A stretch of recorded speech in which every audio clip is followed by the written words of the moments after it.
Hello and welcome to the show. Okay, all right, let's go. Rose-colored Classist here on July 4th with another topical news comedy podcast. And today, I'm really just trying my best not to make a July joke tonight. It's the beginning of July. It's America's birthday. We have issues in the Middle East and particular ethnic groups.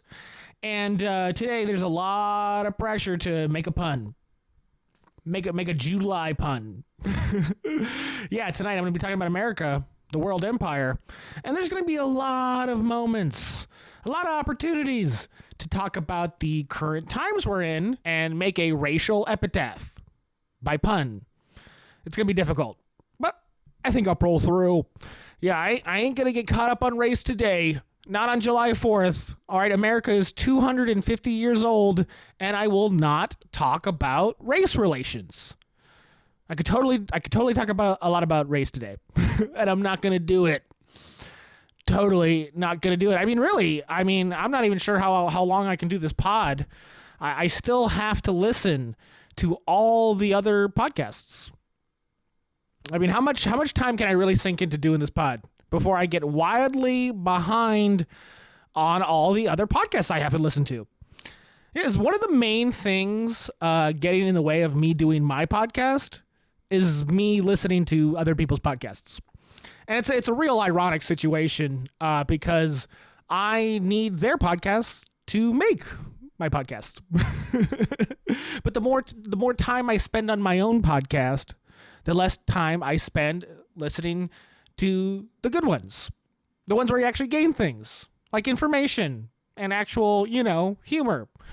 I mean, really ask yourself, whose podcast is better? Mine or literally any other random podcast on my Spotify feed? Let's not answer that. No, actually, no, I had to watch Timmy D's podcast on 2 times speed before I came out here tonight. I'm recording 11:45 p.m. July 4th, and it's because I had to listen to Timmy D do his little soliloquies before I came out. No, I'm trying to make an effort to be original tonight. You do get to a point where you're like, when does my podcast start becoming their podcast? I'm supposed to be asking to do other people's podcast. I got to get people with podcasts on my podcast. Podcast. Yeah, we're building a brand, guys. Don't worry. One day we'll do it. We'll do it one day. Might not be today, but we'll work. We'll be very popular. We're coming up on something big, guys. It's coming down the pike. I swear I'm working on it. I swear, all right? Like, subscribe. It's episode 90. Inspire me to work harder. Fans? Yeah, you think my podcast is going to be some other podcast? It's actually your podcast. Because, again, I read a marketing book about 4 weeks ago, and it's very important for me to include the customers in the rhetoric. Yeah, I need unlimited irrational support, everybody. Remember that. Right on. So, rose-colored classist, I would like today, before we get into the topics, I would like to ironically look forward into the economy, into businesses. America, what's it really about? It's about money. It's about the opportunity, as you'd say. And really, you got to predict the future, see where, the market's moving, if we even have one.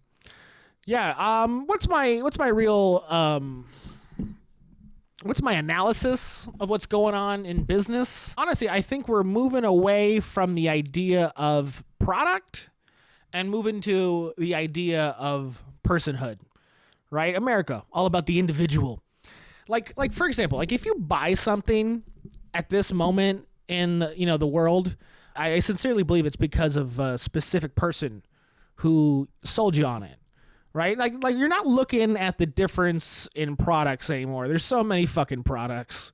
So many products. A lot of them are good. A lot of them are scams. And it's too tough to try and, go through them all. And I think the real competition, where the market really is forgetting about emphasizing the product's efficacy and focusing on the group of people supporting it. You know what I mean? Like, sure, you have a podcast. It has a fancy name, a beautiful set. But really what you're doing is supporting the person, right? Some days they have their product's different. Their product's not as good. Their product's way better than usual.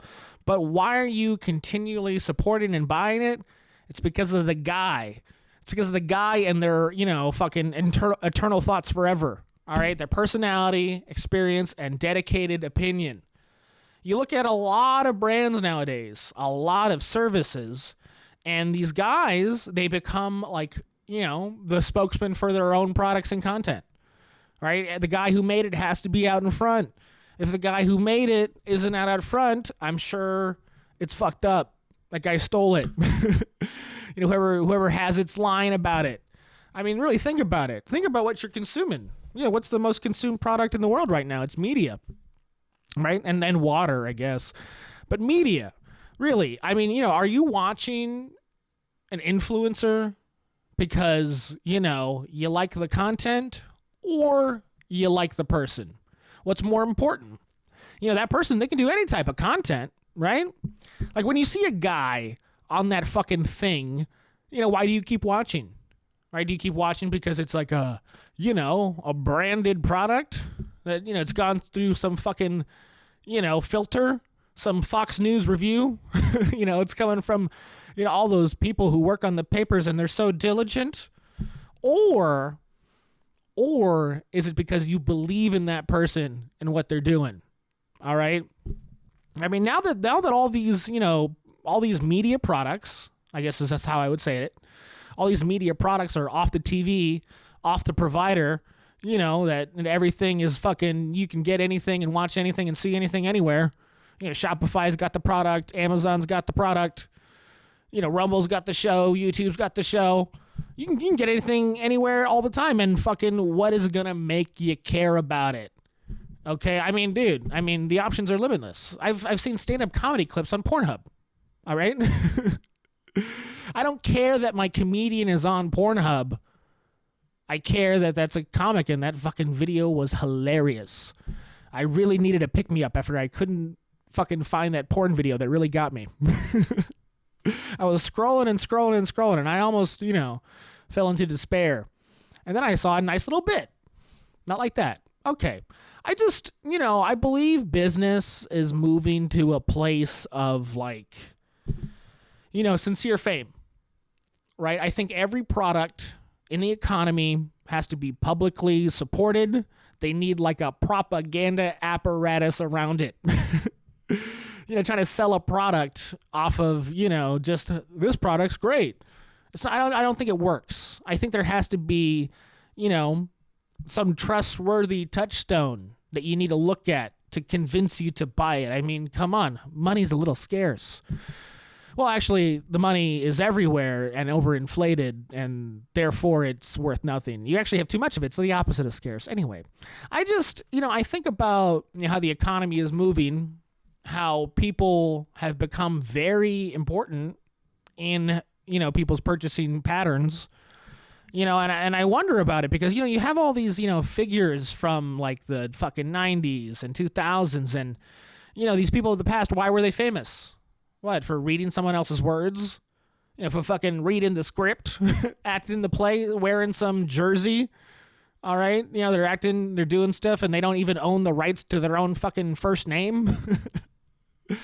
Yeah, we cannot be supporting. We do not want to support those odd, fucked up relationships of the past. Every time I see someone or see a new product, I gotta know that they're doing it for themselves. I gotta know that they're not being fucking strong-armed to do this. That they're not some fucking corporate sellout or worse.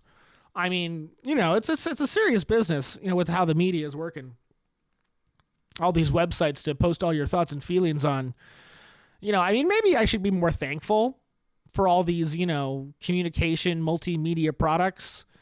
I guess, they've given people the opportunity to be genuine, despite the fact that it has also opened us up to be bombarded by bullshit all fucking night and day. It is like, now like I can get an honest product after I've sifted through a bunch of videos and advertisements whose purpose is to hypnotize me. Get me on the MK Ultra project. Fuck with my mind. Obviously, it's a give and take. The economy, it's a real give and take nowadays. A lot of risk, a lot of reward. And, maybe these, this world where, the internet is everywhere. You can talk to anybody at any point. The economy is evolving faster and faster.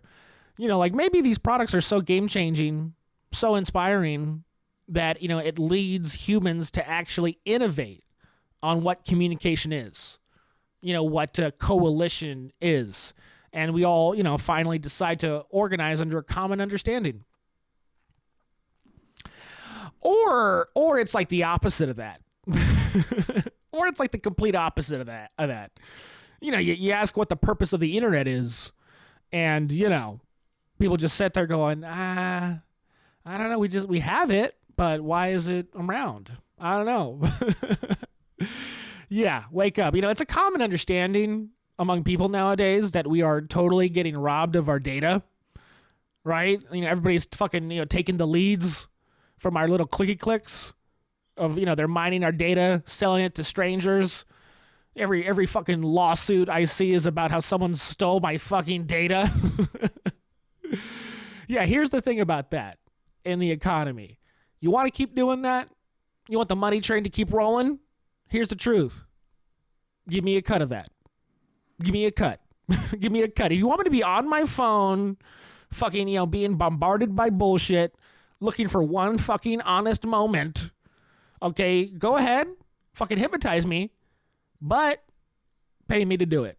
Okay? If I'm part of some fucked up, insane psychological experiment, okay, can I get paid? Seriously, I dare people to get me in on the marketing. All right, I dare. All right. Yeah, this sort of like, the way I see America's economy going. Yeah, it's an interesting place. You have all these people, and you want them to be something. You want them to be trustworthy. You want them to be these, like, incredible fucking people. You want them to have a whole apparatus of ideology and different functional products. It's so interesting. It's just like, the culture of celebrity that America has, like, fucking ironed into the fabric of society. I really believe it's evolving into this, like, overlay on top of the economy. With so many people out there fucking chirping, talking, all of these, you have like whole movements dedicated around people and voices.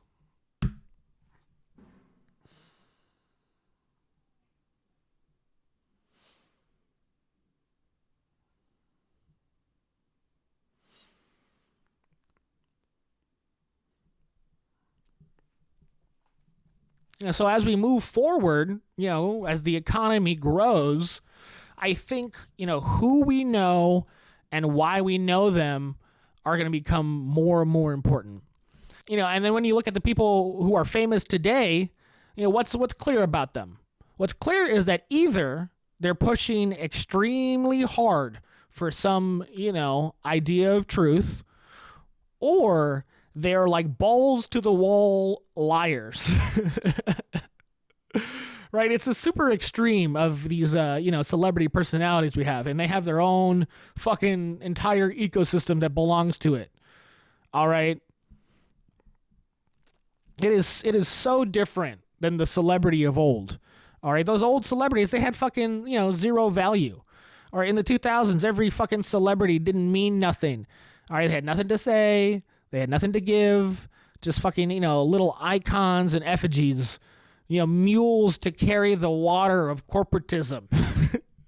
But you look at celebrity now, and it's like, they offer up their whole selves for some, sponsor, for some, for obviously, the tech oligarchs. Either these people who we are, know and like today, either like they're masquerading as some dedicated, unstoppable force of truth, or they're out and about vicious liars. Yeah, the middle. Oh, the middle. Oh, yeah, the middle where people just hang out, say things that don't matter, just there, just trying to entertain, give you a little knick-knack that might be useful or might be not. I mean, I think it's over. I think if you're trying to do something in the economy and you're not accomplishing something like, direly important, pretty sure we don't want to hear from you. Pretty sure the people are done with you. All right? You have to be accomplishing something for someone to give you fucking money. Okay? You have to be sincerely actually accomplishing something. All right? And sure, maybe what you're accomplishing is like the destruction of all the Middle Eastern countries. But at least, that happens.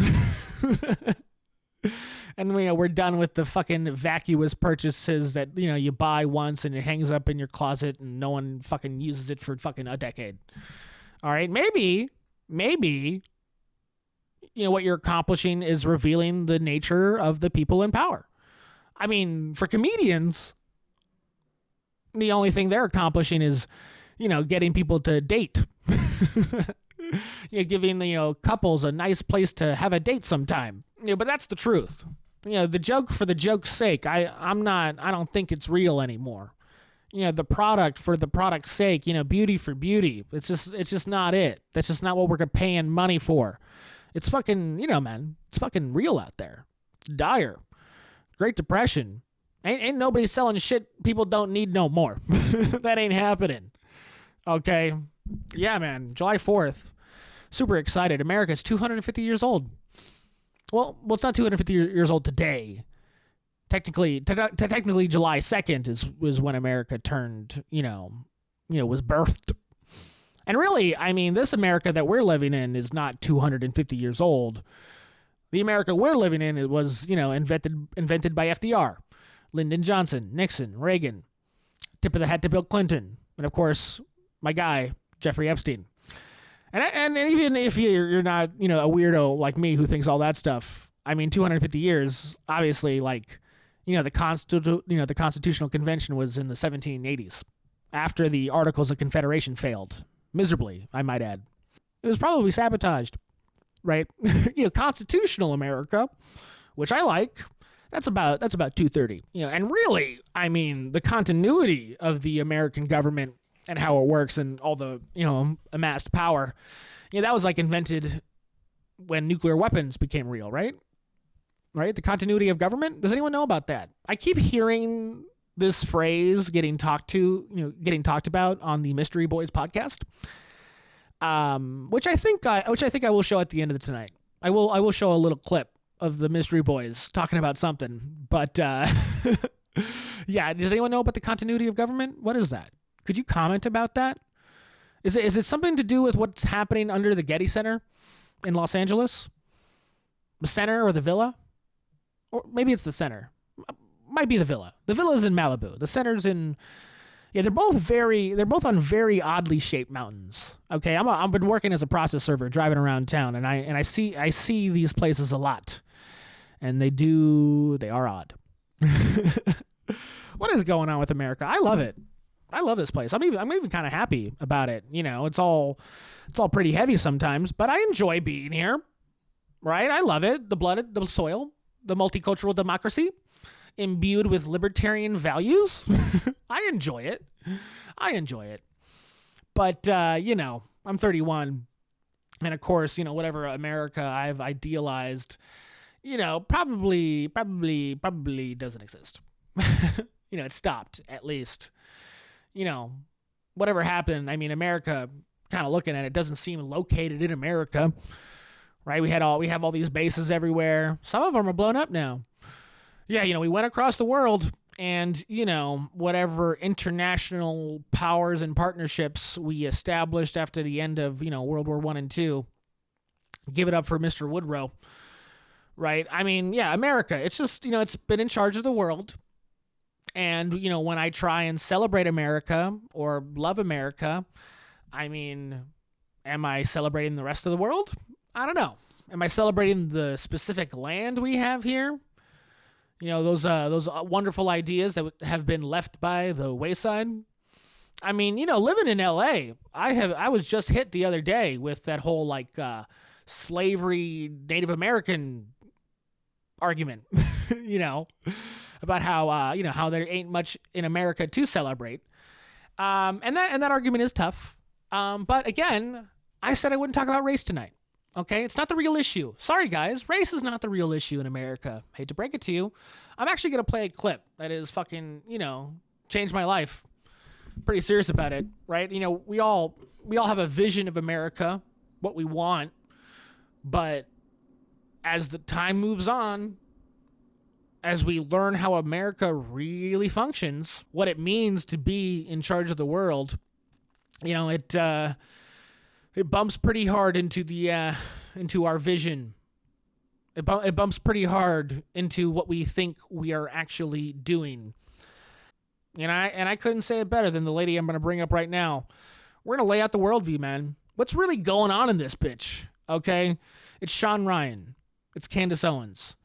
Time to cash that reality check, everybody. And you need to wake up and realize that our world is, in fact, being run by pedophiles. That's a fact. Mm-hmm. And if the Epstein thing didn't wake you up to the fact that it's left and right, you're still asleep. Mm-hmm. If you think that our troubles in this country are white versus black, you're still asleep. If you think it's gay versus straight, you're still asleep. If you think it's like, feminism versus chauvinism, you're still asleep.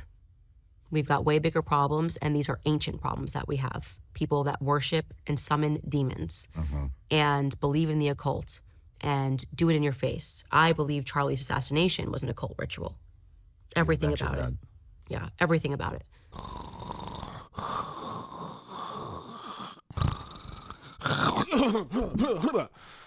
Oh, baby. Oh, baby. Whoa, baby. Wake up. All right, wake up. What the fuck? My God. Ah, holy shit. Dude, what the fuck? Candace, what the fuck? Candace, my God, she fucking said it. Oh, she fucking said it. Oh, she said it. I'm reposting it. I am also saying it. Holy shit. Damn it. We're totally gonna die, huh? We're totally gonna get killed? Totally gonna die. I just reposted that. What's America really about? I think it's gonna kill me. America runs the world. Candace Owens says pedophiles run the world. How you gonna what are we gonna do about that? What are we gonna do? We're gonna get murdered. That's what we're gonna do. All right. I am easy pickings right now for any murderer. All right. I am working as a process server. They could easily wait at one of the addresses that I'm going to deliver legal documents to. Okay, you could easily hack my phone, hack my clients, and you'd find me, and you would kill me. I'm toast. Yeah, I mean, sure. I have like a whole plan to, let Candace Owens and Sean Ryan know that the elite pizza party people killed me. I've told a lot of my friends about more tips at CandaceOwens.com. Yes, I have pledged the story of my death to a bunch of murder mystery podcast people. But seriously, whoa, hard to move past this. Hard to deal with it. I mean, gosh, you repost this shit, you repeat this shit she's saying. I mean, fucking sign your own death warrant. Man, I've reposted this clip on a lot of different platforms because it really spoke to me. I think it's really important. And yeah, on most of these platforms, it's not going viral, which is shocking. I mean, this video, I don't know if there's anything more important to say in the whole fucking world, but the old Jeffrey Epstein algorithm that I mentioned last week does not appreciate the video. Oh, man. Oh, tough. Oh. Yeah, here we are. This is America's birthday, and I'm kind of bringing down the party, aren't I? Yeah, America. Only 250. It's pretty young in terms of countries. It's still a young country, which does explain why all the pizza party people are so attracted to it. Yeah, America, that young, sexy country. Yeah, America, it seems like it's been kidnapped and taken to an island. We have all these like awesome capitalistic libertarian ideas about what America should be. And for some reason, it's disappeared. I look around and I go, where is America? Where is it? Did someone abduct it? Where is she? Where is the USA? I'm trying to find her, and people are threatening me. Pretty sure was taken to Epstein's Island, yo. Right? No. Okay, guys, America's in our hearts. It's in our hearts and our minds. It's not an apparatus that has been completely co-opted by pedophiles. Yeah. What are we supposed to extrapolate from what Candace is saying here? All right. In the 4th hour of that podcast, by the way, okay, they talked forever. Sean Ryan and Candace talked forever. It took 4 hours. It took 4 hours for fucking Candace to go out and say that shit. Yeah, this is why you do a long fucking podcast, I guess, right? Yeah, you got to get comfortable. You got to get comfortable before you say, what everybody knows to be true. What everybody knows to be true, but scares the crap out of us. All right, it took a long time for one of the most important things I've ever heard to come out of that bitch's mouth. 4 hours. 4 hours to get the straight dope. And, what are you supposed to do about it? What could possibly anybody do? Gosh, right, America, save it. America, run by the pizza party. How do we save it? What do we do with it? Yeah, of course, Candace, if you actually listen to the show, you have some time to catch up, by the way. Yeah, that content's evergreen. You won't be bored. Go ahead and catch up, all right? I mean, she has some options, some ideas. She has enough people attacking her and supporting her to, maybe believe what she's saying is at least, genuinely her opinion. I think what we're actually supposed to do, and maybe the only thing we have to do, is agree with that statement I just played. You're supposed to agree with what Candace just said. Do you find anything particularly wrong with it? Right? Pretty sure everybody believes what she just said. And when you believe it, you gotta fucking materialize it, adopt it, start fucking spreading it. All right? I mean, once everybody agrees about this and we, handle that, maybe then we can answer all those other problems, figure out what to do next. Right? Now, can we? Is that possible? Even if it was possible, it's probably really difficult. Probably really difficult to, unseat the murderous pizza party that is in charge of the most powerful government ever created. Probably going to be difficult. I mean, gosh, why even put up the fight? Why even do it? And I think a lot of people are there, right? A lot of people just want to, relegate themselves to a life where they don't really ever grapple with this particular issue. I mean, yeah, sure, take pleasure in what they can, have the family they want and, keep, going down the road and operate in the system that they were given, do their best. But is that enough? Right? A lot of these guys, they fucking do the math and choose cowardice. And, if not cowardice, at least a temporary type of peace, just try and survive. Do you, baby. Which is part of, the American ideal, all those values that we, again, have given up on and, all in service to embrace what? Fucking grape soda? I mean, you look this truth in the face and you go like, maybe I shouldn't even participate in America, or maybe I should just fucking, ignore it and hope to skate by. But, is that really an option anymore? Do you feel like it's an option? If the fucking, pizza party people are going to close the Strait of Hormuz, is it a valid fucking option to ignore it? Gosh, I mean, yeah, man, what we need to decide about America is that it's an evil world empire run by fucking the pizza party. It's all wrapped up in the fucking, American flag, the UK flag, the Australian fucking flag, right? but it's like a fucking cover, man. That's the thing. And it seems like an impossible situation because you think about it, what? You fucking fight them, which maybe, has merit in of its, on its own. You have to fight them and lose. I guess, that has a lot of merit. But even if you fight them and win, gosh, what happens after that? What could the shake up fucking result in?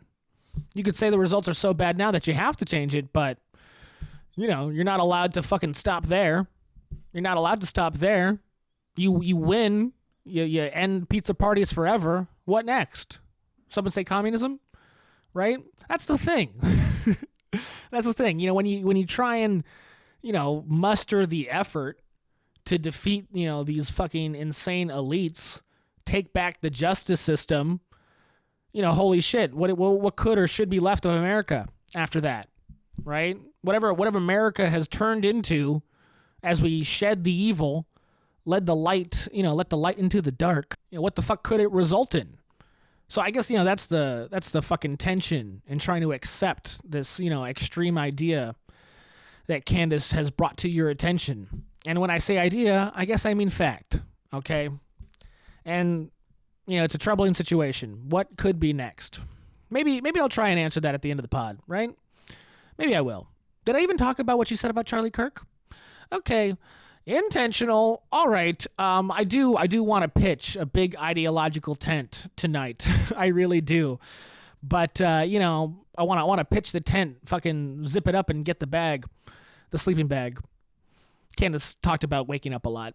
But before I fucking lay out whatever my, personal solution is, my rose-colored fucking solution, I do feel like I got to lay out some rhetoric, attack some stupid sons of bitches that, the moment I start fucking, postulizing my theories, they're going to fucking walk in and rage on it. I do feel like I have to attack some people. All right. What people am I going to attack?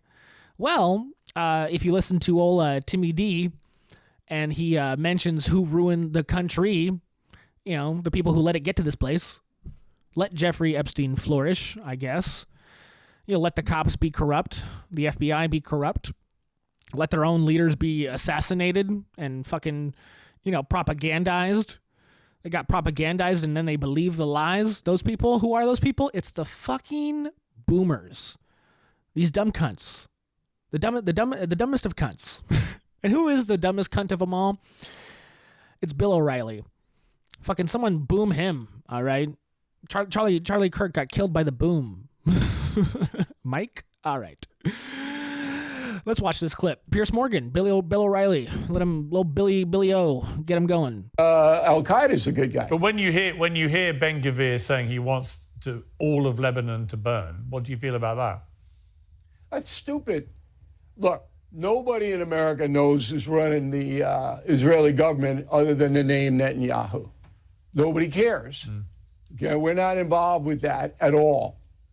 Now, Netanyahu has got a motivation to take out as many terrorists, and that includes the mullahs in Iran, as he can. That makes sense. He's trying to defend his nation because this has been going on, what, 50 years? How much longer is this going to go on? The whole world should be united against Iran. The whole world. Everybody. Say enough. Enough. But the world is a flawed place. It doesn't see things clearly. And that's why that's not happening.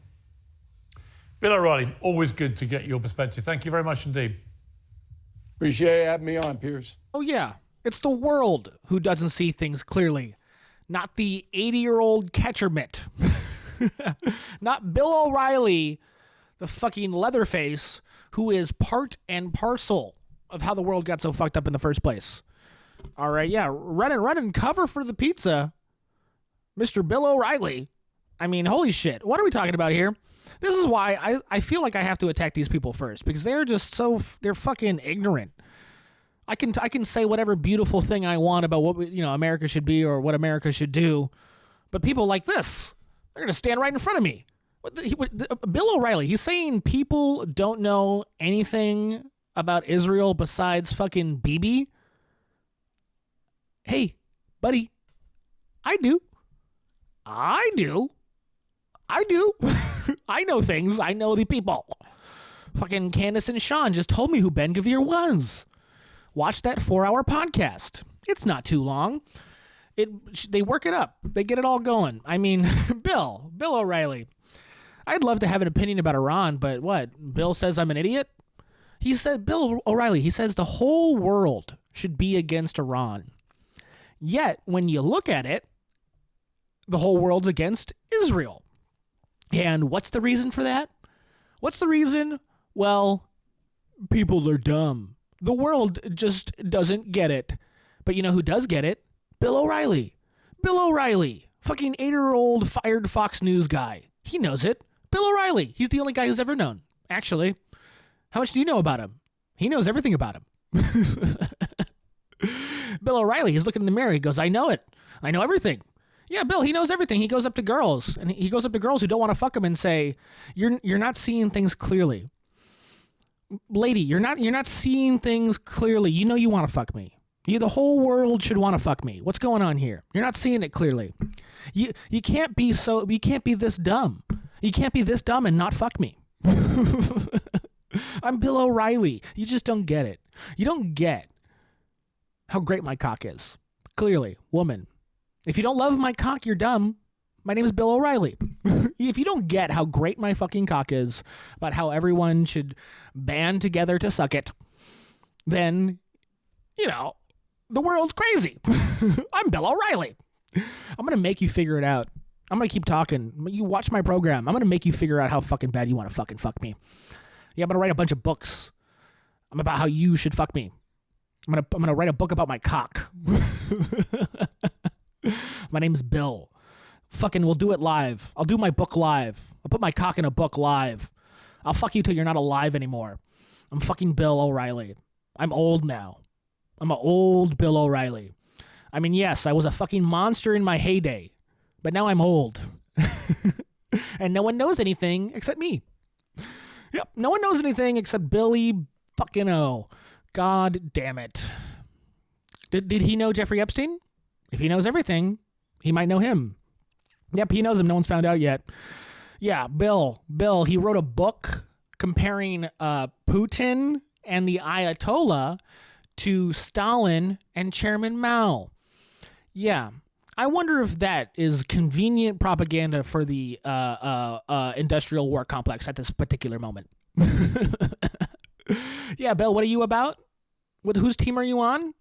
Yeah, when you compare Putin and what he's doing in Ukraine to Stalin, and then you compare the Ayatollah to Mao, I mean, even if you have good arguments, it is incredibly interesting that those arguments are convenient to the totalitarians we have in America.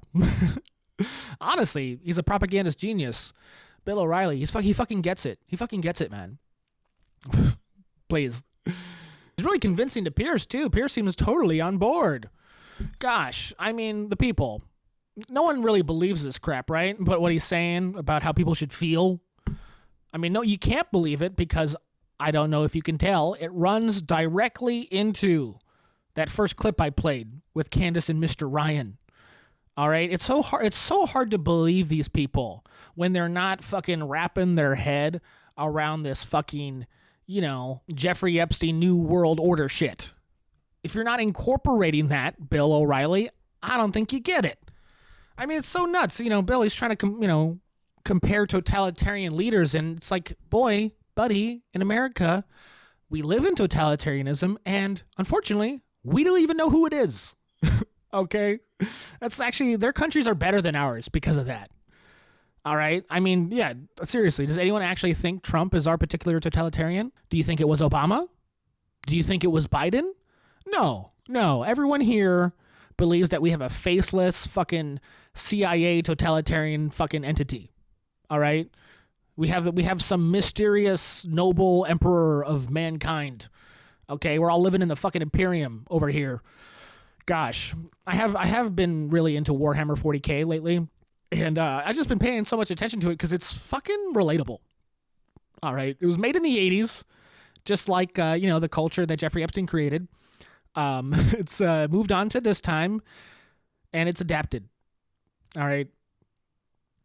I mean, Warhammer, you look at the fucking what's going on in Warhammer, and I'm pretty much inclined to believe that Jeffrey Epstein had something to do with making it. or again, maybe things are just so obvious that these creative people were trying to tell us. I mean, yeah, the country is in fucking never-ending war. Well, I wonder where Warhammer got that idea. Gosh, and to talk about the war again, and maybe even try and grapple with Bill O'Reilly's actual point, which is the saddest part when you talk to a boomer. You actually gotta fucking talk to them about the issue they're bringing up. Yeah, I mean, yeah, we shouldn't be talking about whatever you're talking about because, again, the pizza party, the pizza party grape soda happening, all right? But, if you want to talk about the war, I can do that. I dig logistics. I'm all about logistics. You want to talk about the real geopolitical? Sure, let's do it. Hey, buddy, understand this about Iran, about Ukraine, about the fucking off and on again bombing, all right? You think we're trying to spend some time, to restock, to replenish? All right, let me tell you something. The world war that we are inviting, if not already in, we are not able to fucking win, okay? With how our particular country is set up at this moment, with fucking, no real way to change it, we're not going to be able to win shit. All right, we do not have the resources. We do not have the weapons, the money, the manufacturing. We do not have the manpower to win any real conflict. All right, in these current dynamics of the world, there's a whole world out there, buddy. And even if we spend every fucking last resource the military has, you can only do it in just one of the places. We're the American Empire. We're in a lot more places than one. All right, and if we fucking, blow the wad, it will destroy our positions elsewhere. There is no logistical way to win things now. It's not going to happen. All right, everyone arguing for war, it's like a fucking infantile, naive understanding of logistics. Okay, I don't know if they're just not seeing the big picture of what it actually takes to get shit done. All right, get shit done in a way that doesn't bankrupt us. I mean, I don't know what's going on with these people who want to propagate this. There's no way to win, bud. I mean, yeah, I'm not an expert, but I have experience in logistics. All right, I know what it takes to make the stuff. I know what it means to need a particular resource to give a particular product. All right, I worked at In-N-Out Burger. One of the most impressive logistical operations you've ever seen. All right, I know a lot. I have played a lot of real-time strategy video games. Shout out StarCraft. All right, and if you really knew what that game is about, you wouldn't be laughing at me when I say that's experience. Okay, logistically, there is no victory. You can't do it. You can't do it. I mean, I could go on to say that maybe, just maybe, Donnie T and his family, maybe whatever political appointee, that they're all a bunch of stupid idiots who don't understand fucking actual logistics. And unfortunately, the military, maybe they actually work how they're supposed to.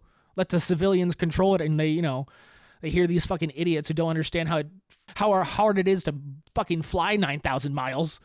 They just go, yes, sir, whatever. But that's not what I believe. It's not what I believe.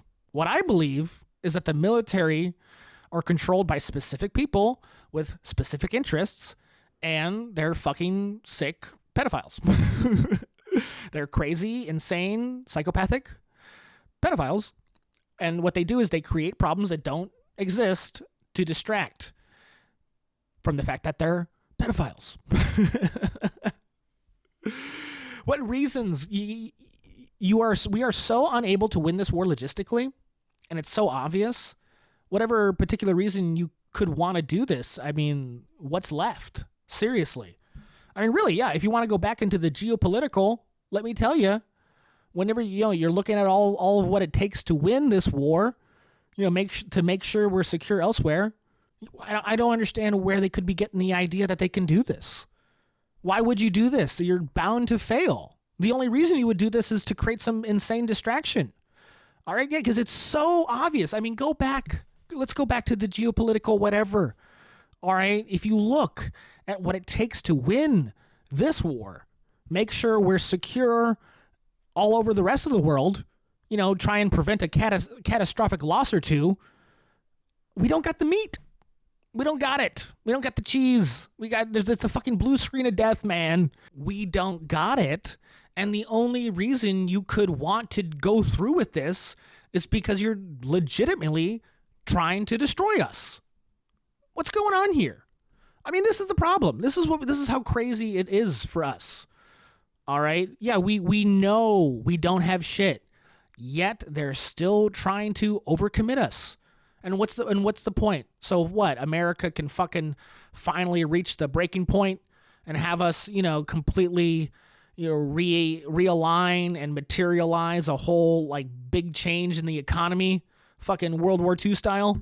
You get the whole thing going, get on the wartime footing, create the generational wealth that results in making bombs all day. I mean, I don't get it. I just don't get it. You can't win, bud. Bill, you can't win. Even if the world worked like how you think it does, you still can't win. And it bugs me. It bugs me that you can still fucking talk like that, bud. I have ideas. I have ideas for how the world works. But first, what? I got to destroy yours? Jesus. I mean, what are we doing it all for? What are you guys even doing it for? Why are you saying all this shit? Is it really all for the money? Is it really all about money? Am I crazy? Right? Again, this fucking 4-hour interview with Candace and Sean. There's another part of it that should get a little coverage. That, I mean, yeah, sure. There's the fucking pizza party. All right. There's all the people in the pizza party. But then there's this like whole other group, and they fucking, act like human shields. The human shields, the politicians, the people in the military, the fucking, foot soldiers in law enforcement, and like Bill, they go out and propagate this fucking veneer of how the world actually works. And why is that? Is it really just for money? I mean, maybe, they just like want to get into the club, and all these lies that they're telling are some fucking, horrible initiation ritual. But it does seem like they're all doing it for money. Maybe it's a sick gang shit, but at least the reward is money, right? And I don't know if you've had money, but yeah, everything is a whole lot easier. So you would get why they would operate like that. A lot of people make that trade, all right, of having, all of life be easy. They have all of life be easy, except that one little thing where you have to deliver pizza. It's funny too, because, all these people who, pretend that the world is not run by fucking, again, I mean, how many times do I got to say the pizza party? We really got to get that idea in your fucking head that that's how it works. It's funny because it's like, what do they even teach them when they fucking lie like this? All they do is they end up teaching them how to steal, right? Just like how they do. It's not like they teach them how to create and make and, be an actual fucking productive person. They just put them in the club where they all steal stuff, right? And who's stealing stuff the most? It's Donnie T. Donnie T, are you fucking checking out the news on this guy? His fucking declarations he's having to make? Donnie, obviously, I don't have to say it. I mean, I just played fucking Candace and Sean. Yeah, that boy has sold out. That sold out is the perfect fucking term for what that guy has done. Sold out is the perfect term. Unlike the term he's having now, which is not perfect. It is an insane fucking grift, actually. I mean, what the fuck, man? Block the Epstein files, launch a, illegal, strategically impossible to win war, and then what? You get $2 billion richer? What the fuck? Donald Trump has gotten $2 billion richer. The grift is crazy. The grift is crazy, man. And I guess, that's what all this fucking shit was for. All the fucking glad handing and I guess outright lying. And it's so funny because it's like, I know life is hard. I know it's fucking hard. It seems impossible to fight the system, right? Donnie T, maybe he was positioned perfectly to do it. And, instead of going through with it, he decided to work for it. But it's funny. It's like, these guys, they think they're going to work for the system, and that's, how they change it. They think that they're going to gain enough power within the system and, be able to topple it. But that's just, sorry, bud, not how it works.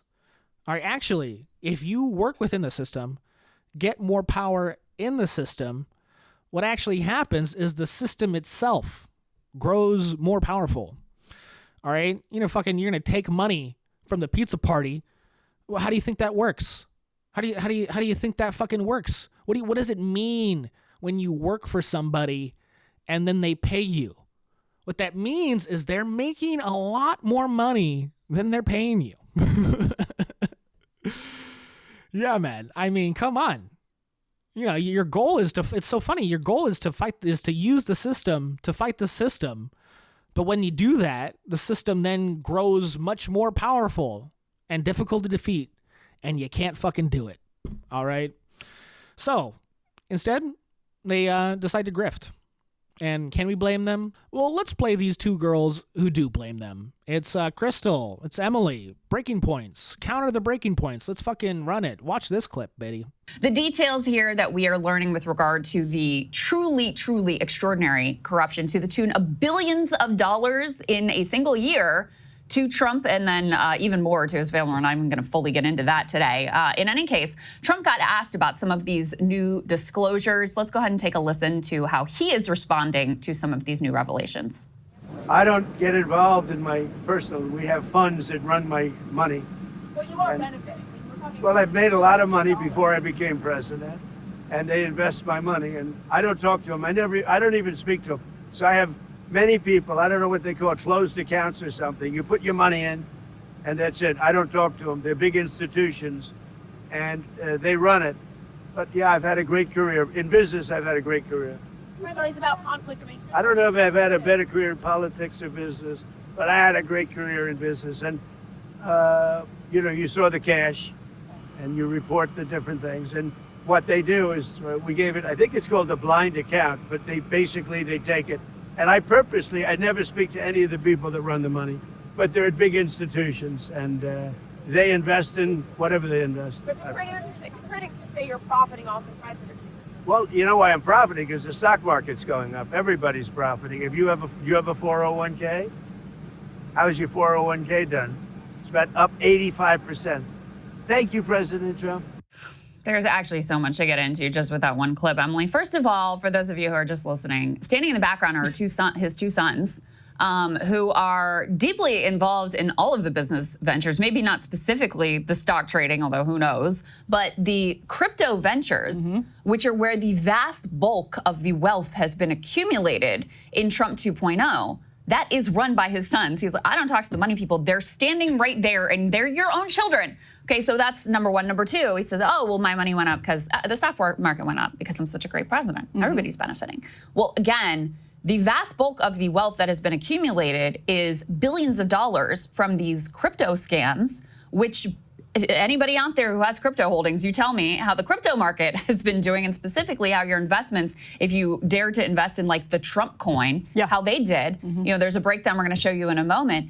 They made $2.3 billion, and that all came on the other side with $2.3 billion of losses. Many of the people who are suffering the most are his fans, who were tricked into investing in this thing and have lost basically everything. Right. So, this is not about, the stock market went up, so I just happened to benefit. And then even on the stock market piece, we're going to show you thousands of trades that were made, and some of them timed in a very specific way, seemingly coordinated with actions that were taken directly either by him or by his administration. Well, also, Trump famously reads several papers front to back every single morning, like physical papers. He gets them printed out, New York Times, Washington Post, Wall Street Journal, and New York Post, of course. And so for him to say that he's not aware of how these decisions are being made, let's just hypothetically, we'll give him the benefit of the doubt and say he's not talking to Don and Eric about World Liberty Financial. We remember, by the way, that was pasted on the octagon during the UFC fight. The World Liberty Financial branding was on it. But you give him the benefit of the doubt on that one. He is damn well aware of what's happening with World Liberty Financial with the investments that his son-in-law Jared Kushner has, even just if it's through the media. Man, gotta love two women being mad about how much money a man makes. Imagine that. Imagine two women being upset about how much money a man makes. Thank you, girls. Thank you. Makes me feel better. I mean, I spend all day like out here like lamenting that the only reason I can't get a girlfriend is because of how much money I make.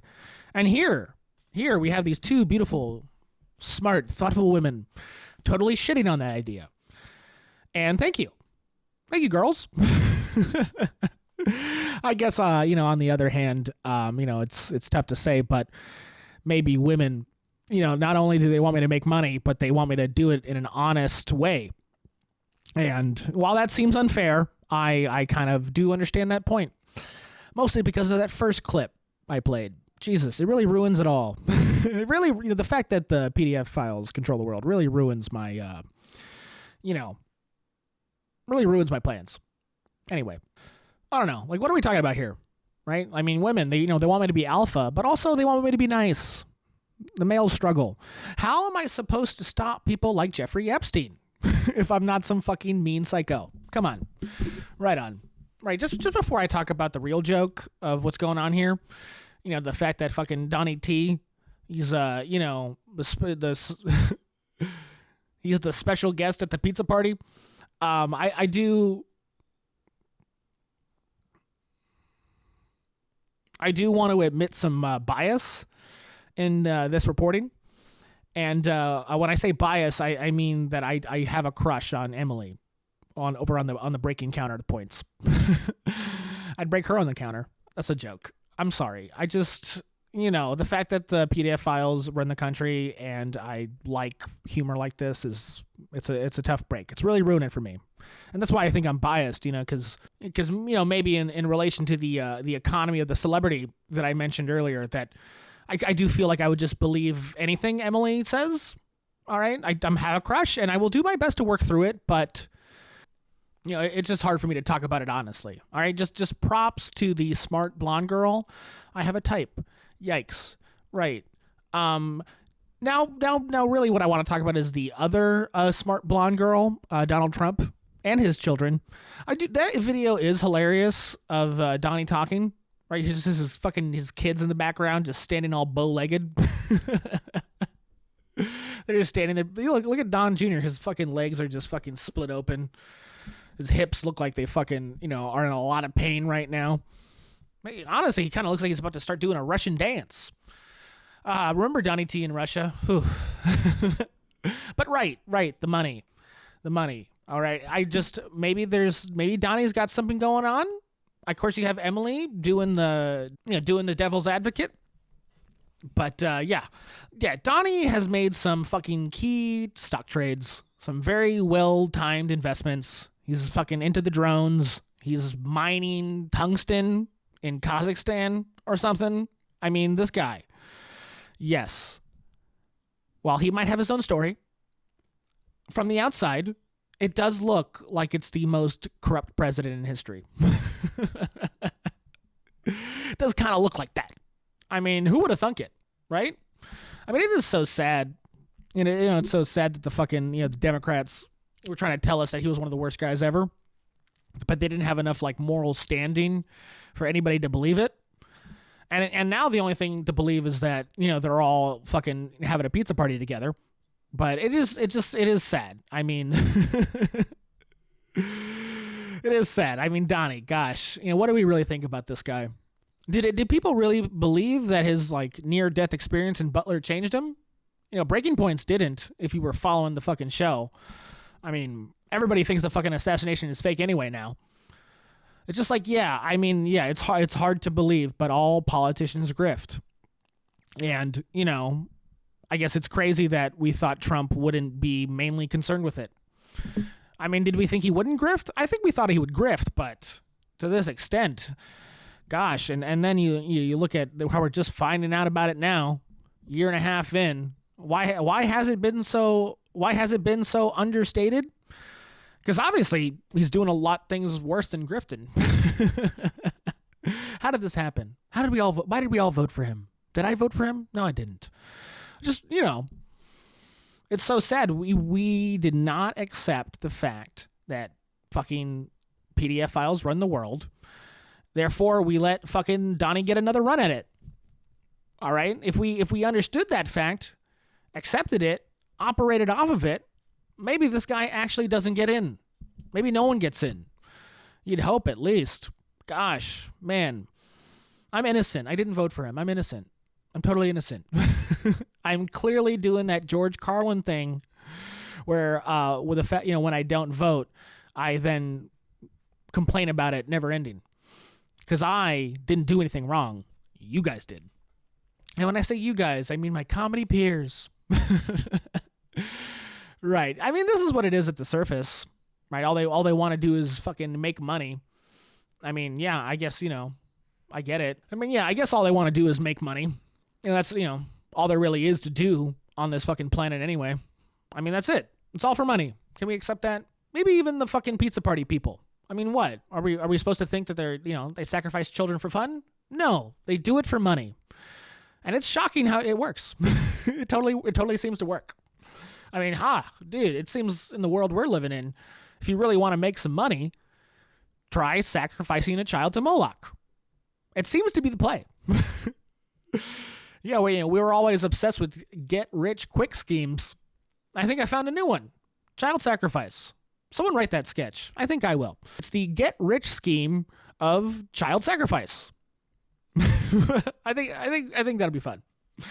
Yeah, man, money. It's all for the money. And maybe money's only purpose is to be a control mechanism. At least, through the pizza party people. But, these libertarians, they got me fucked up, all right? Because I believe in hard money now. And to see the fact that, the worst people on planet Earth changed it to what we got now, I mean, it's pretty revealing. I mean, I guess that's the real hook. Like the actual tragedy is that these people, they do anything and everything for money. And what happens in the end is, they give themselves the power to print infinite. And as they do that, and they continue to do that, and they keep doing it, and they do it again and again and again, what happens is, the money is worth nothing, right?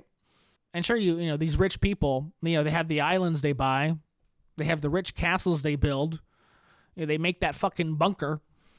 But as everyone knows, I mean, it's all temporary, right? I mean, even Jeffrey Epstein's island, I mean, is he there right now? Doubt it. Things will all be soon in someone else's hands. And typically, it's the people you absolutely hate. I mean, that's the real kick, right? You ruin the world, you ruin the economy, and sure, you have your big fucking bunker, but at the end, I don't think it'll end up in your hands. I mean, even in people's hands you don't want them to be in. All right, gosh, for me personally, I don't want Peter Thiel's bunker. I don't. What would I do? What would I do in there? But that's the thing. I mean, when you print the money into nothing, and then all the people with the assets start fighting over them, it's like The Walking Dead. All right, I'm about to live in an abandoned prison. I will be some random guy. I will walk into Peter Thiel's fucking nuclear fallout bunker, and I'll go, where is he? Is he here? Oh, he's dead? Oh, the other Jeffrey Epstein friends killed him? That's crazy. Anyway, back to the money. We're all doing it for money. I get it. We're all doing the money thing. We all support it. I mean, I'm working my ass off to make more money. I get it. All right, and I don't want to get all serious about it, but, maybe that beautiful blonde and fucking brunette with the most white trash name ever, I think, they're laying out a very important fact is that, when you make your money, you gotta be honest. You gotta be honest. You need to take fucking actual risks. You can't fucking set it up so you win anyway. You gotta work hard for things you believe in. All right? Because what's the alternative? Versus what these corrupt politicians do, believe in nothing and let other people do the work for them. Even their real jobs. I mean, how many people line up to do whatever, the congressman is too lazy for? I wonder who they work for. I mean, gosh, it just, man.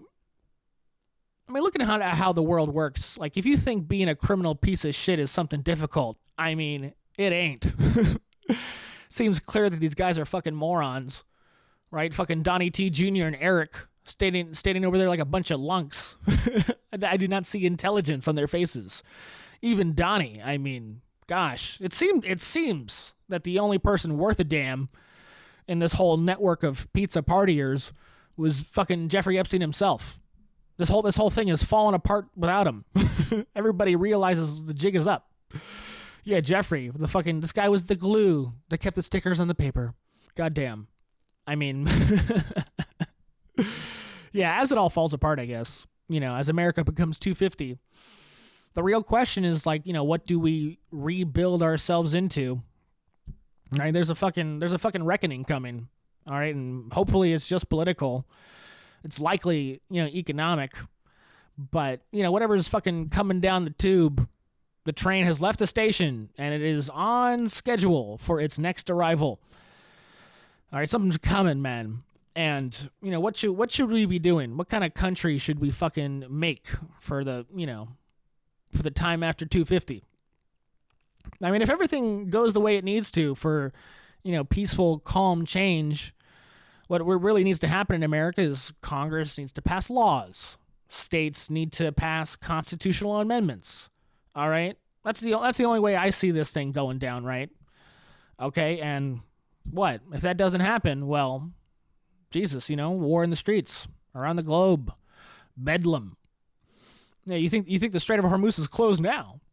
It's actually not closed now. It's open today. Thank God. Thank God. You know what, Donnie? Make the money. Make the money. It's fine. Please keep it open. Please stop hurting us. Yeah, maybe as long as the strait's open, whatever horrible calamity I'm postulating, maybe it won't happen. All right? Maybe we avoid the worst possible outcomes if only the Strait of Hormuz stays open. Right? All right. Ending tonight on some comedy. I'm a comedian. Surprise. Shock. No one can believe it. This podcast wasn't funny. It was weird. But I'm a comedian, and I gotta play more comedy. I mean, this podcast I'm about to show you, it is the best new product on the planet. And why is it a good product? Because the guys pushing it out there, well, they're unassailable. These guys, the mystery boys, take it fucking straight to the face. No context. Listen to this. This is really good. I'm glad we're bringing this up. Thank you, Bright Eye 6409. I'm glad to address this finally. This rumor's been out for a while. I heard Duncan and Thiel play Twister in lizard costumes with an open crotch. The world's been asking. Right. We're answering now first on the mystery. I really want to address this whole Peter Thiel thing. It's floated around the internet that I have some allegiance to Peter Thiel. And here's what it is, guys. We play Dungeons and Dragons together. We've been in the same D&D group ever since I lived in LA. Part of D&D, if you really get into it, is cosplay, right? And so... Wait, what? Oh, drugs and drag. Yeah, absolutely right. Dungeons and Dragons. And part of it is, one of these campaigns we are in, we are having to fight kobolds. Can you pull up kobold, please? Just so we can address this. D&D, kobold. It's with a K, Tanner. What the fuck? KOBOLD. Okay. I mean, Tanner, can you read? I just need to clear this up. Can you write? Kobold. Not bald. Kobold. And then image. There's so many searches. I don't. So there you go. That's a kobold. And so, yes, we did dress. Wait, is this furry porn? Because I'm not.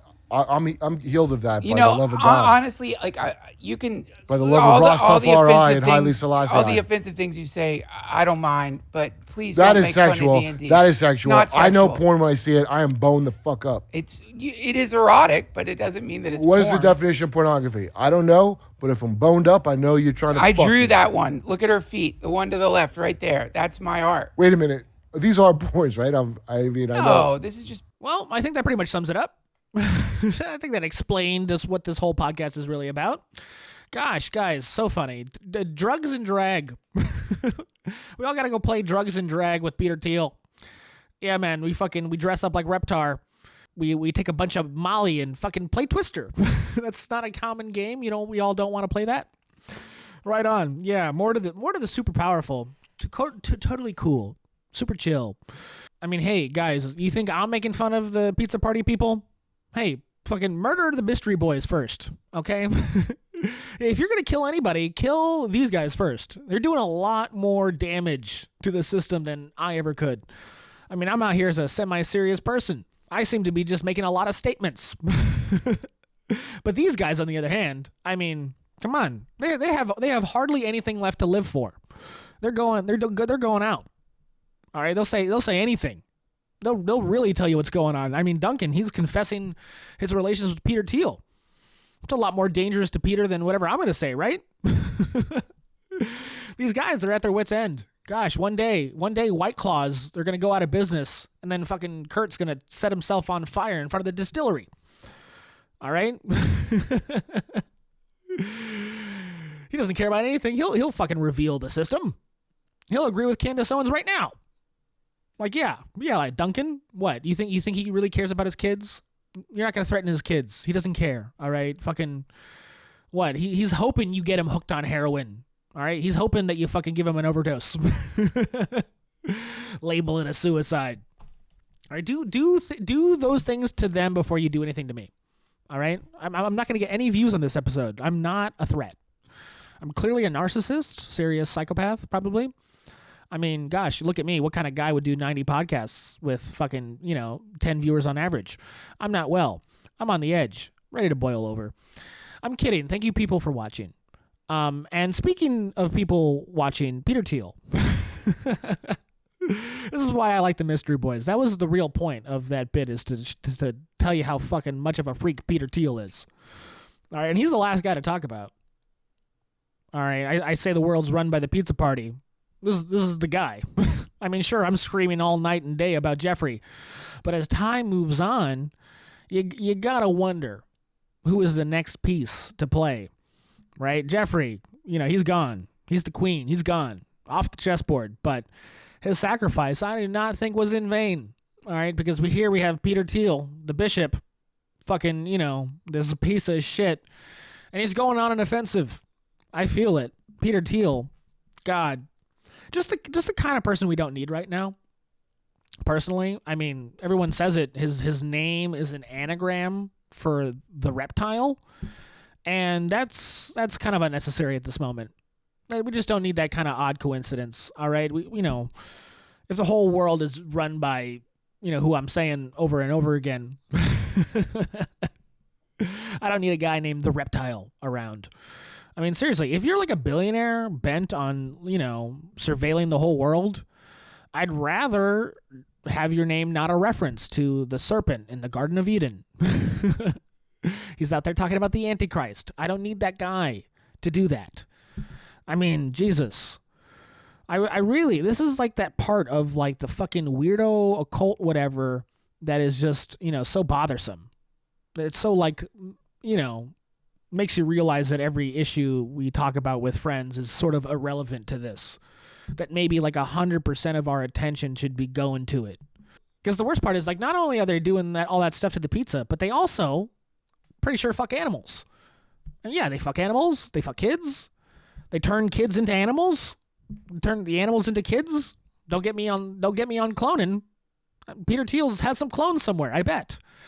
All right. And I yell all day about this fucking, like, ancient religion stuff, all right?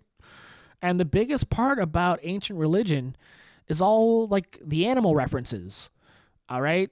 Peter, he's a reptile. He's obviously a furry from the testimony from Duncan. And I just... we have all these animals. For some reason, the reptile aliens want us to have them, and I am fucking freaked out about it. All right, we got fucking slimy ass Peter Thiel slithering along, looks like fucking Voldemort, all that slick shit. All right, he looks like that Schindler's List Nazi, that guy who plays Red Dragon, Ralph. It's so weird. I'm probably gonna write a movie about Peter Thiel and try and cast Ralph. Gosh. And why are we focused on him? Because, you look at his little network. He made. The fact that he was, like, set into motion by Jeffy Eppy himself. I mean, Peter Thiel ain't nothing without Jeffrey. And turns out, Peter Thiel, he has his own little black book, right? Duncan Trussell is in it. Yeah, man, his little book. What's it called? It's called Dialogue. Yeah, it sucks that it's named Dialogue because, I have a catchphrase, or one of them, and it is, "That is not helpful to the dialogue." Okay, And I just, they've robbed me of my meaning. I'll say something fucking sarcastic, ironic, and I'll go, oh, that's not helpful to the dialogue. But now it's like, literally helpful to the dialogue. So what are we doing? I am the dialogue. Calling your group dialogue. I mean, fucking call it Dionysus log. I think Peter Thiel's in the occult. Gosh, talk about Candace again. I mean, that speech, she gave in that fourth hour that I played, she said it right after she was talking about Peter Thiel. Yeah, and, talk about all those issues that are, distracting us from the fact, right? Yeah, Peter Thiel, he's a gay man with kids, and, yeah, that's a hot button issue with liberals, I guess. You ask a liberal about, whether a gay person should have a kid, and you go, well, yeah, of course. Then you ask, if that gay person was Peter Thiel, the surveillance state best friends with Jeffrey Epstein guy, and maybe you'd realize how that's fucking sus. I mean, that's crazy. I mean, you talk about these guys, and it's like, they hide behind that issue. Right? They have that fucking, social push for gay acceptance, and, we all love that, consenting adults. I'm all about that. Right? But then what does Peter Thiel do? He sees, that going on. He has no morals. He just wants the money. He's doing fucking weird shit with animals in the occult. I mean, that seems decent enough to hide behind. Maybe people won't really figure out what I'm about if I just say I'm gay and I have kids. I mean, this new worldview is difficult. I'll say it. Candace is asking a lot from us. I mean, because, once you accept that, you got to fucking, continue to postulate, however fine it is to be a furry, or however, genuine it is to, be gay. There's this thing called sex magic. And it needs to become part of the dialogue. Yeah, man. With the occult, all that fucking gay furry shit's all over it. All right, and it's probably where a lot of it comes from. We're all so conservative now. Yeah, and maybe people do it or participate in it because they don't know, right? They don't accept the existence of all the occult stuff. The word means hidden for a reason, right? And when you accept this worldview about, the pizza party, it takes these oddities of human behavior and it puts a whole bad fucking light on it. I mean, these things have been a topic of interest, of course, and probably just solely, for the fact to distract us. But, you get all the way into it, and where does it even lead? I mean, it probably leads to some place where, I get a trans boyfriend who sets me up for murder. They try and lance me with twigs. Yeah, it's all tied up, all tied together. I mean, yeah, just having these guys like Peter Thiel and Alex Karp and that other, CFO, CEO guy of Palantir, like watching them do interviews, it's just like, what is this world really working as? It just locks in that idea, of this worse interpretation about how society is organized, right? And so again, in light of all this new knowledge, what is the next move? What are we doing for America? How am I closing this podcast? It's a little libertarian fascism. My ideological tent, finally ready to pitch it right after those furries bone me up. Now, what's interesting about what I just talked about is that Peter Thiel has actually, hidden behind libertarianism for a long time. All these billionaire capitalists, who are all tied up with the government, they love to hide behind the ideology of libertarianism. And it makes a lot of sense because that's the real thing that opposes them. Yeah, so surprise, surprise, they all try to become the poster boy of it. The trick a la Jeffrey. But what it really is he hides behind libertarianism, but in truth, what is he? Look at his company. He is like a classic fascist, right? Yeah, in the most like dictionary definition, Peter Thiel, Alex, these guys, they're like, even Raytheon and Lockheed. What they are like private companies that sell all of its product to the government. And what is the definition of fascism? I mean, come on. And fascism is difficult to deal with. All right. Yeah. How do you defend yourself from this, coalition of the hyper powerful capitalists and, the violent government and evidently PDF files? Well, you become what I call the libertarian fascist. Yeah, man. How could you be a libertarian in this obviously fascist society and economy? Well, you embrace both ideologies. This is what I believe. Number one, don't work for anybody but yourself. All right? Yeah, sure. Sometimes you got to get a job, learn some skills, but make sure everything you do is building a base of talent and fucking applicable skills that you can then take out and achieve something on your own. All right? You want to work for Peter Thiel? Sure, he has the money. Maybe you'll learn something, but the exit plan needs to be immediate. All right? And then number two, self-defense. It's your only option. All right? Yeah, man, we all have families, friends. Perhaps, if you're lucky, you live in a tight-knit community. What you need to do is look at those connections and the physical locations where you meet, and you need to look at them as strongholds. All right? Look at them as organizations that could possibly be infiltrated. Yeah, man. I mean, they got you. All right? The fascism is real. Self-defense all the time. All right? They got the flock cameras, the iPhone, your internet connection. Yeah, they got you by the balls. Sure.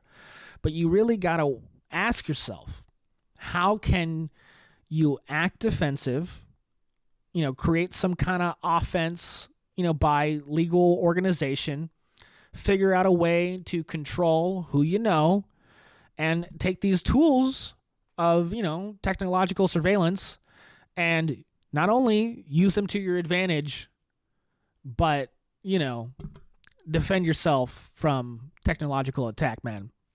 I mean, this is it. This is it. Self-defense. This is the most important one. I mean, you're living in fascism, bud. You are. You're already doing it. Okay? And if you think you don't need, the tools of the fascist to defeat your enemies, then you would be incorrect. All right? This technology, it's the technology of control. And if you want control over your own life, then you might need to apply it, to yourself.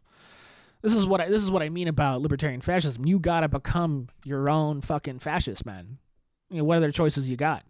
I mean, sure, like maybe there's a utopia out there, that we all work hard enough, that we all stop, all these people from being so evil. But, I don't necessarily see it. And until that happens, there is truly a worldwide arms race. All right, and the arms race is so you keep autonomy. And I believe that you as an individual, you need to compete in the arms race too. The whole world is competing in a fucking crazy arms race, organized by governments, sure. But you got to put yourself on a path to be just as powerful as them. All right, that's just the truth. All right, and I mean that. All right, now number 3. This is also important. All right, the slow boycott of terrible companies, people, and products. All right? You want to fucking, fight the power? Sorry. Stop buying from places that are bad. Stop supporting things you think are bad. Stop clicking on the videos of people who you think are morons. Yes, it's a tough spot, when it comes to those, awesome fucking delivery companies and your monopolistic logistic telecom company. But look, pick your battle. There's an entrepreneurial spirit in a lot of us. And I swear, one day competition will show up and you need to latch on to those people. All right? You don't have to fucking, make some post, make some big deal about how you're never going to buy another fucking Disney thing. But you got to have the conviction to do it. All right? These guys are not doing right. And, what is the system they set up? A system where they get the money. And sorry, bud, but it's your only leverage, right? And more to that leverage, number 4, build your own business. I talk about, not working for somebody and learning skills, but again, where does it all lead to? People need to become self-sufficient, create their own network of trustworthy people that can accomplish stuff. Yeah, think about a 15-person defense pact. I mean, this is the truth. we all have the market, the local market we have, with the people we know. You need to embrace it and work on it and grow it. Okay? And that brings me to number 5. You got to vote. You got to do it. We have the system we have. We have the fascism we have. It ain't going anywhere. You can be a libertarian, but unless you do something with this giant fascistic apparatus we've built, you're not going to win. Okay? So you got to vote. You got to do it. I mean, hey, I think the Constitution is a nice, trustworthy document. At least like the 10 first things they talk about. But maybe 13. I don't know. 14, right? Am I talking about the amendments? All right. No, I just, a lot of the best libertarian words were spoken, before the revolution. This idea of America is cool. It's turned into something fucking crazy. But there are serious political thinkers and commentators, and they actually know what they're doing. And, maybe you could inspire them. Maybe they'd be inspired, themselves. But there are going to be people who come and compete with these fucking, pizza party criminals I keep talking about. There are people rising up to try and defeat them.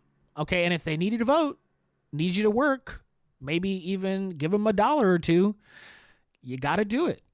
You got to do it, man. These next few elections, all right, as they always say, they might be the most important ever. All right? And, at worst, what do you think you might even get an opportunity to vote again? Right? What, you want to get to a place where they fucking, declare martial law and you didn't even vote? You got to do it. You got to do it. All right? I made a big joke about this, a few podcasts ago. But when it comes to like achieving like true freedom, getting rid of this system that I keep talking about, right? Until 100% of people vote, whatever we try and do, it's just not going to be on solid moral ground. All right? Any revolution or political overthrow you try, if you didn't get 100% of people to vote, the fuck you doing? All right? If everybody votes and we're still fucked, we need to try something else. We got to do it, no matter which way. But, if 50 or 60% of people vote, then come on, where's the moral majority everyone's always talking about? Personally, I have a lot of fucking optimism. I listen to Candace and I go, yeah, I mean, if 100% of people fucking heard Candace's message that I just showed, we would all fucking vote for the right things and people. If more people would wake up and fucking, probably put these politicians through a rigorous rigmarole, and really figure out who the fuck they are. Every candidate should be investigated as much as, Candace is doing to whatever Turning Point associate. All right? Yeah, we gotta fucking get out there, pay attention to the political process, and let those liar scumbags know we don't want them. We gotta let them know. All right? I mean, yeah, man, it's fucking America's 250th birthday. We're in a lot of trouble. Libertarian fascism, the rose-colored answer to classism. Let's do it, baby. Come on. All right, that's the pod. Was it helpful? Was it coherent? Thank you for listening. Like, subscribe, comment. Tell me to quit. I get a lot of comments lately, and they tell me to stop podcasting. And fair idea. Right on. But you know what I'll never do? Stop doing stand-up comedy. Next show, it's in Silver Lake. You know it. July 24th. Check it out. I will be doing some more spots in the month. I think I got a spot on the 17th with my bud and pal. This content I made today and my association with this comic is not good for his career. So let me just look on my Instagram. Yeah, I got another spot coming too, somewhere in the West Side. Good People Comedy. I'll be super loose that show. I'll be super loose. The show on the 17th, I'll be tight. On the 24th, I mean, come on, let's have fun. All right, what's going on? I'm in Los Angeles. Yeah, man, let's get working, people. Really. Accept the truth. Accept the facts. America, I mean, come on. This fucking giant place, biggest government ever. It is sincerely waiting for you to be in charge of it. I know, dude. I might have to run for office, dude. There are so many positions that are just waiting for you to fucking be there. All right. And even in business. All right. Get a business going, man. There's a lot of people asking for some change, for some fucking honest person they can buy something from. I swear, you got to amass your own power in this time. You got to do it. All right. Maybe you won't be the strongest, but we got to fucking position ourselves not to fucking, get dominated by some, pizza party. All right. We can't fucking, stand somewhere where people are going to bomb us. They're going to try and kill people. I know it. All right. Don't go somewhere where you can get bombed. All right. Don't walk somewhere where someone could, excusably shoot you. Maybe they'll never find the person. Watch the roofs. Careful in that computerized car, bud. Careful. And if you're talking shit about the government, man, you are not allowed to commit suicide. If you're coming up with crazy ideas about how the government should run, if you're reposting Candace Owens, you are not allowed to commit suicide. You're not allowed to put yourself in any type of position to do that.